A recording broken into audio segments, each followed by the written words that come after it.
Hi, I'm Fox. I'm Couchguy. I'm Railman. You're watching the Two Smart Guys show from the middle of all over Wyoming or the USA. We're spread out pretty far today. But we bring you the latest and greatest news on electronics and getting the most out of them.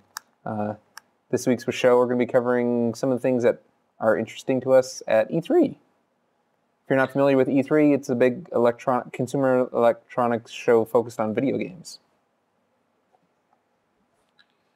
And I have to say I'm disappointed. Why are you disappointed?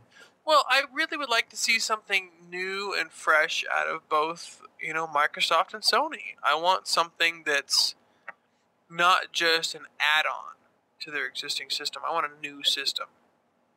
As much as I don't want a new system because I'm highly invested in the PS3, but their new system is the Vita. Well, I know, but they put a new portable out, but I don't know.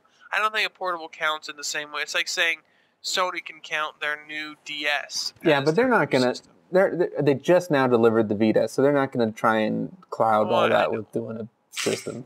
I think that's the only reason why they didn't do it. I'm sure you're right. And I'm just saying, I would like to have something... I would like to have seen something impressive out of either one of them. Now, the Vita, granted, is impressive, but it's not a home console system, which is what I'd rather have. But that is what they're announcing, is a CrossPlay, and they're trying to push more games to do that. So that you can play your game on your Vita. I'm holding up an iPhone. But the Vita, and then pick up playing it on the PS3 or vice versa. It's not something new. They said that you could do this with the PSP Slim and the PSPs. They had announced that because I had that working. I don't remember what it was called. PlayOn? No, it wasn't PlayOn. What was it? It was something else that was inside the system. Yeah, they have that too. And it never really worked well. Like you were supposed to be able to watch your stuff remotely. Like I watched some things in the house on the network. Remote play. Yeah, remote play. This isn't remote play. This is supposed to actually be like a save state. And picking up and playing the game. It's the same thing, because you know what? Remote play was supposed to be able to have me to be able to play the game on my PSP. It's different because you were streaming it, so it was just... I know, but I was supposed to be able to hit pause and pick up my PS3 and take over. That's what it was supposed to be, because it was actually playing on the PS3. I was just connecting to it through my PSP. Now, isn't this very, very similar? Because I don't have to have two games. I just have to have the one game. Guess who else is doing this? Nintendo with the Wii U. They're doing the same thing. So that controller of theirs, they're going to make it so that you can take it and pick up playing the game somewhere else, just off of the controller screen, or certain games anyways. See, I think the Wii U has a really cool possibilities if everybody had those controller screens. Talk about a family game night where you had groups and teams and things like that, where you could actually answer questions against what's on the board and things like that. It's like taking the bar game experience and bringing it, elevating it a notch or three. They were saying that most of the stuff is probably only going to be focused on one of the Wii U controllers and then regular controllers for other people. But they did say that there could be two at least. So I don't know. You might be able to do all four. This is a horrible comparison, but what's the difference between the Wii U and the controller and the Nintendo DS? Since you could pick up the game with the Wii U and then play it whatever. I think it's the kind of difference between the motion controllers. I think it's got the accelerometer. I think it's got all the stuff inside of it. Yeah, some of the cool things connect directly to the Wii U system. Not to mention the interactive screen is more... It's more like a tablet with handles. Is that still a spec what we're looking at? They put real joysticks on it because they had nubs like they have on the 3DS. But it looks like a tablet with handles that you can play. And the weird thing is it's got the thing for payments, that RFID reader built into it. Oh, okay. Which is new. Tap onto it. Yeah, so that'll be a nice hacking opportunity. They'll do something with that, with games or I don't know, buying stuff online. It'll be interesting to see what they do with that. Actually, what it will be is, do you want to secretly steal your friend's credit card information? And it's got cameras in it, so you can look at people's noses or something. I don't know. It's once I can read your credit card numbers in your pocket, that's all that matters. It'll be interesting to see what they do with it. That's a nice hack. Turn on your friend's Wii U from at your apartment. See what they're doing. Yeah. Well, I'm surprised that they haven't just basically put a swipe machine on both the Xbox 360 and the Wii at this point. Well, speaking of Xbox 360, Microsoft announced Glass. So Glass is going to be like their version of like kind of like what AirPlay is. I don't know.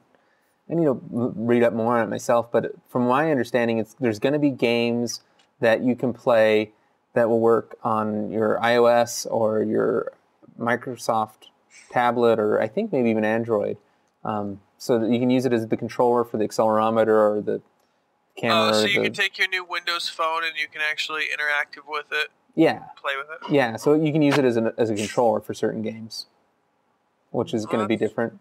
Or do the thing where you can stream stuff from your device to the 360. Everybody's coming out with new, because even PlayStation 3 came out with a new addition to their motion controller set, didn't they? They came out with a new something like, it was similar to like this thing with like handles on the side of it.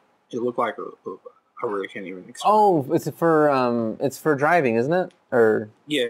Yeah, they came out with a driving adapter, and then they also came out with this book reading thing where it's going to be from the author of Harry Potter, where you're going to have like a magic, use it as a wand to read books or some weird thing. I just find it interesting that we're doing add-ons in that way. That we're, I don't know. But I would like some, better games out of some of these companies more often. And then they're all counting on their franchises. Everybody's got a sequel to their biggest franchise. There's Halo 4, new Gods of War, a dozen different new Mario games. Gods of War, that game they stopped making, right? Because they weren't going to make any more of them. Same with Halo. They were supposed to do the same thing with Need for Speed. They said it was going to completely stop making Need for Speed, and now they keep talking about more. Yeah, now they have like every 3 months there's a new Need for Speed. Well, Bungie stopped making Halo, but they still continued to make Halo with another company. Yeah. Just that particular maker stopped it, but. Yeah. Well, I still say that no matter what system, I'm still a huge fan of the PS3, and they've sweetened their deal on their pay service, even though you don't have to have their pay service. Microsoft has changed their pay service too, haven't they? Haven't they put out a new deal where like you get cheap Xbox as long as you buy the contract? Yeah, so if you pay more, or you pay the $14 a month for Xbox Live, you can get a $100 360 with I think it's a 4 gig card and a Kinect, which is actually a pretty good deal for $100. So now Microsoft is a cell phone company. Yes. Why do Microsoft have to be so greedy? The PlayStation does it where all you have to do is connect to the internet, the Wi-Fi, or Ethernet through your house, and free internet. Why does Xbox they're have to actually pay for sweetening the deal every time that they say, "All right, well, we really want you to do what is it called? Plus. The Plus. Yeah, the PlayStation Plus. I knew it was a P. I just can't remember. Yeah, now they're giving a bunch of free games. Like they've got. As long as you're paying for the Plus. If you stop paying, you lose some. The full system, the full game on Infamous 2. A Little Big Planet 2. Little Big Planet 2, and something else. Soul. I thought Soul Calibur. No, not Soul Calibur. What is it? Anyway, another game that's 100%. You get the full version of the game. And I know that there's other add-ons. It's interesting, too, that they give you full game downloads with time limits, like 90 minutes or 60-minute demos. So it's the full game, but you can play it for a total of 60 minutes. They're starting to do that for their demos. Yeah. I noticed the Batman Arkham City. I haven't gotten that game yet. I got to get a big demo. We got to do a show on upgrading the hard drive, because with these games that are like downloadable at 10 gigs. 3 gigs, and then 7 gigs, and 12 gigs, and There was one of them I was downloading that was 18 gigs. I'll tell you, I need to get an upgrade on my hard drive bad. Anyways, anything big before we close this up? Can I keep? No, I think the E3 is about ready to wrap up, and there's nothing fantastic, but it's always fun to see the new stuff they're going to come out with.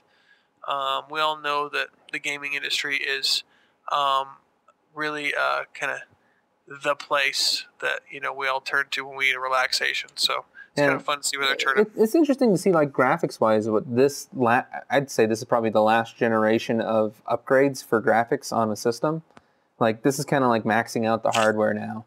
So this is going to be as good as the games are going to look on these systems before the new systems come out. And some of the demos were very impressive. So it's, yeah, they have a new. What was that new game they're going to put out? That was. It's made by the guys that did Heavy Rain. I can't remember the name of it, but man, it looked very impressive for the PS3. It looked a lot better than a lot of the rendered stuff that you see in movies nowadays. It was real time. So. Has anyone had any experience with like playing the 3D PlayStation 3D games yet? Yeah, I got 2 3D TVs.